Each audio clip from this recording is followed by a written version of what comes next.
My parents refused to pay, only me. Shocked, I asked why. My mother laughed. Your family, so working for free is normal. Just then my sister smirked as a large payment notification popped up on her phone. Maybe you're just not worth paying, she said mockingly. Silently, I closed my phone and walked away from the company. Days later, something shocking happened. Luxury apartment? Your sister's devastated. My mother snapped during one of her usual guilt trips. She truly believed Emma had a future here.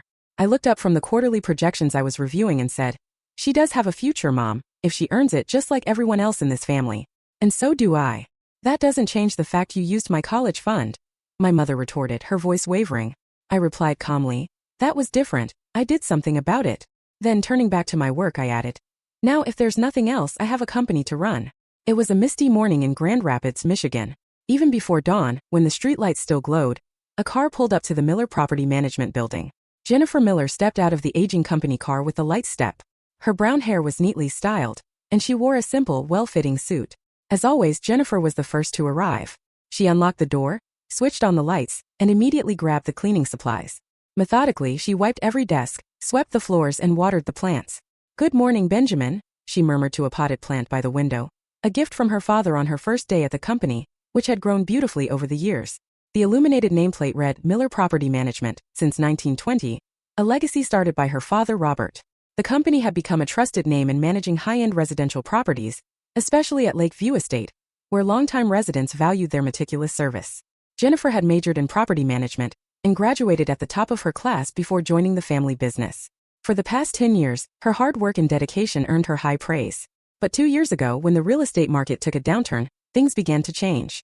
What started as a temporary salary cut gradually became the norm. Even though they had recovered from an economic crisis 7 years earlier, this time the rebound just wasn't coming. Then a year ago, her sister Patricia joined the company as an accountant. Patricia arrived in the latest fashion, carrying designer bags and sporting a dazzling pearl necklace. Promised an exceptional starting salary from day one, Patricia's appearance was as if she'd stepped out of a magazine. She needs to maintain a certain lifestyle, appearances matter, our mother Margaret had insisted. Meanwhile, Jennifer's salary kept getting slashed. Inside the office that morning, while Jennifer prepared materials for meetings with important clients, Patricia lounged in a nearby chair, scrolling through photos of new handbags on her smartphone. Have you finished processing that contract? It's the renewal paperwork for Lakeview Estate, Patricia asked dismissively. I was just about to do it, she added, but I have lunch plans with friends so it can wait until tomorrow, leaving her excuse hanging in the air. Our parents said nothing, watching fondly as if Patricia's behavior were natural. They even chided me, saying, you should be kinder to your sister. At that moment, I glanced down into my desk drawer and pulled out 2 years' worth of pay stubs. The columns of numbers revealed that my salary had been slashed from $80,000 to barely above minimum wage. Each slip weighed heavily on my heart. Living in company housing meant that my savings were slowly dwindling. Outside, I could see Patricia climbing into her new BMW, the glossy black finish glimmering in the setting sun. I wondered silently, how much longer can this go on? The next day, I shut down my computer. Sitting at my desk in my simple navy suit, the same one I'd worn for every annual salary review, I opened my well-worn black leather binder. Inside were my pay stubs from the past 2 years and meticulously organized performance data. My hands trembled slightly, whether from nerves or suppressed emotion, I couldn't tell. In stark contrast, Patricia reclined in her chair, dressed in a designer suit, her bright red nails catching the light as she casually scrolled through her phone, the scent of expensive perfume lingering around her. Her new high heels, fresh from a morning purchase, clicked loudly as if to announce her arrival. Our father, Robert, sat nearby, reviewing the company's performance report. Deep wrinkles marked his once proud face, and though he occasionally offered an apologetic glance my way, he quickly looked away. In his hands lay a report that, on the surface, looked good, but the finances were tight. Meanwhile, our mother, Margaret, sat elegantly, her expensive pearl necklace softly glowing under the fluorescent lights. Yet, behind her poised expression, a hint of anxiety shimmered in her eyes. Shall we begin? Robert's voice broke the tense silence, though it no longer carried its former authority. I took a deep breath and opened my binder to a page titled Last Chance in bold red ink. Below were the materials I'd painstakingly prepared the night before, documents addressed to Dad, Mom, and Patricia. My voice trembled as I spoke. Please, let's discuss my salary. Margaret waved a hand gracefully, the soft jingle of her pearl bracelet filling the pause. Oh, this again. You understand the company is struggling, don't you? Yes, I understand, I replied, pulling out a detailed presentation. These are my results for the past 2 years. Customer satisfaction is up 15%, contract cancellations are at an all-time low, and new contracts have increased 20% compared to last year, especially referrals from Lakeview Estate. Meanwhile, my salary has dropped from $80,000 to nearly minimum wage. Before I could continue, Margaret interrupted in her cool tone. We're family, aren't we? When the company struggles, working for free should be normal. We're even providing you with company housing. At that precise moment, Patricia's smartphone chimed. The screen displayed a salary deposit confirmation, $18,000. With a smug smile, she looked at me and said mockingly, maybe you're just not worth paying, unlike me. You've got no real achievements. The room fell silent. Even the sunlight streaming through the window seemed to dim for a split second. A single tear slid down my cheek, which I quickly brushed away with a handkerchief. Memories of a decade of hard, desperate work flashed through my mind like a series of snapshots. So I have no value, I thought quietly. Rising slowly, I clutched my binder close. I understand now. I understand everything. I left the conference room and walked straight to my desk. There I retrieved a cardboard box from my drawer and began packing away 10 years' worth of memories. The plant named Benjamin, the family photo from my first day, the pen that closed. My first contract, and a bundle of thank you letters from satisfied clients. Each item told the story of days when I took pride in my work. Hey, what are you doing? Don't tell me you're sulking, that's so childish, Patricia mocked, her expensive heels clicking sharply on the floor. Our parents also emerged from the conference room, watching me with confused expressions. Finally, I picked up the family photo on my desk, a keepsake from a time when we were all smiling, and removed it from its frame. With deliberate calm, I tossed the frame into the trash, the sound of breaking glass echoing through the office. Thank you for everything, I murmured softly, bowing my head as I carried the box in my arms. My back felt straighter than ever. Where are you going, Jennifer? Stop this nonsense. My family called after me, but I ignored them. I walked out of the office, leaving behind the company car keys at reception. Keys I'd used every morning for 10 years. Today, for the first time in a decade, I would take a taxi home. As the familiar cityscape passed by the taxi window, I closed my eyes, knowing deep down that this was the right choice. The next morning, the Miller Property Management office was shrouded in an unfamiliar silence. Normally, by this hour, I would have finished my cleaning routine and the aroma of fresh coffee would have begun to drift through the halls. But today, no footsteps echoed. After 7 a.m., Sarah from accounting was the first to arrive. She flipped on the lights and looked around anxiously. The beloved plant, Benjamin, was missing from its usual spot, and my desk had been completely cleared. Strange, Sarah murmured. The reception phone rang. Hello, Miller Property Management. Good morning. This is the Lakeview Estate Management Association calling about the urgent repairs we requested yesterday. Sarah froze. Jennifer was supposed to handle that case. I'm sorry, we're checking who's in charge now, the voice replied, growing more insistent. We specifically asked for Jennifer. At that moment, Patricia arrived, her new heels clicking as they shattered the quiet. Patricia, Lakeview Estate is on the line, someone called out. With practiced grace, Patricia answered. Hello, this is Miller. I apologize for the delay. Where is Jennifer? The caller's tone grew sharper. My sister. Patricia cut in. That's enough. We're putting the contract renewal on hold. We'll discuss this at today's management meeting. The line went dead. The color drained from Patricia's face. Lakeview Estate was our largest client, and now their renewal was in jeopardy. As more employees arrived, worried whispers spread through the office. Soon, Robert and Margaret entered amid the rising chaos. The office was in disarray, and everyone felt the weight of the morning's events. Time for business to be in full swing. And yet, something was horribly off. What's going on? Margaret's voice trembled with panic as Carol from accounting rushed in, looking pale. This is a disaster, Carol blurted. The tax documents are a mess. Expired forms, unprocessed files. Everything from payroll data to social insurance procedures piled up in Patricia's paperwork. Robert slumped into a chair as inquiries from major clients began flooding in. Despite Margaret's desperate attempts to smooth things over, client reactions remained icy. By evening, 3 major customers, including Lakeview Estate, had sent notices requesting contract reviews. The next day brought even graver news. Hidden among the unprocessed files on Patricia's desk was a tax audit notice with the deadline set for next week. Documentation that hadn't even been started. I didn't know about that, Patricia stammered, her bright red lipstick trembling. For the first time, Margaret's voice rose sharply at her daughter. As days passed, the office's energy drained away. A week later, Tom from sales submitted his resignation, saying, I can't work in this environment anymore. Soon after, 3 more employees followed suit. Within 2 weeks, 40% of major clients terminated their contracts, and sales plummeted by a shocking 7% compared to the previous year. The bank even called, suggesting a review of their loans. And when the tax audit finally began, Patricia's accounting blunders were exposed one after another. Robert's desk overflowed with unpaid invoices, and the company's bank balance teetered on the edge. How did it come to this? Margaret whispered, her expensive designer bag slipping from her grasp as she stared at the chaos. Patricia was forced to surrender her new BMW, pleading, I need money. Her designer bags were no longer arriving, and even the office plants, once lovingly tended by Jennifer, began to wither. Then came the final blow. Lakeview Estate sent a notice terminating their contract. The moment Robert read the line, the document slipped from his hands. The company, built with passion by her father and carefully nurtured by Jennifer, was collapsing. The office air conditioner stopped working, an unpaid utility bill fluttered on the desk, and the setting sun cast a somber glow over memories of past glory. On a quiet spring afternoon in a modest Grand Rapids apartment, Jennifer's doorbell rang. When she opened the door, her father's tired voice pleaded, "Jennifer, please hear us out." Inside, her parents sat on the living room sofa, unrecognizable from just a month ago. Robert's back was deeply hunched, Margaret's once perfect makeup was smudged, and their plain clothes starkly contrasted with the expensive brands they once favored. "I'm sorry, truly sorry," Robert murmured as he pressed his head against the floor. Margaret bowed deeply in tears. Meanwhile, Patricia, arms crossed and pouting, muttered, "The company's a mess because you left. You should come back right away." Margaret's anger broke through as she scolded Patricia. "Be quiet. Do you have any idea how much damage your reckless work has caused?" Her voice choked with emotion. Then she turned to Jennifer. "I was wrong, it was all my arrogance." Jennifer, silent but resolute, brewed tea and set out the old company mugs that once read "World's Best Dad." "And to my beloved mother. We've lost Lakeview Estate, and half our major clients have terminated their contracts," Robert continued, struggling through his words. "The tax audit revealed serious issues, and the bank is cutting off our loans. What do you want from me?" Jennifer's voice was calm as she replied, "I want you all to come back, not just for me, but for the company and our family." Robert met her eyes while Patricia tried to interject.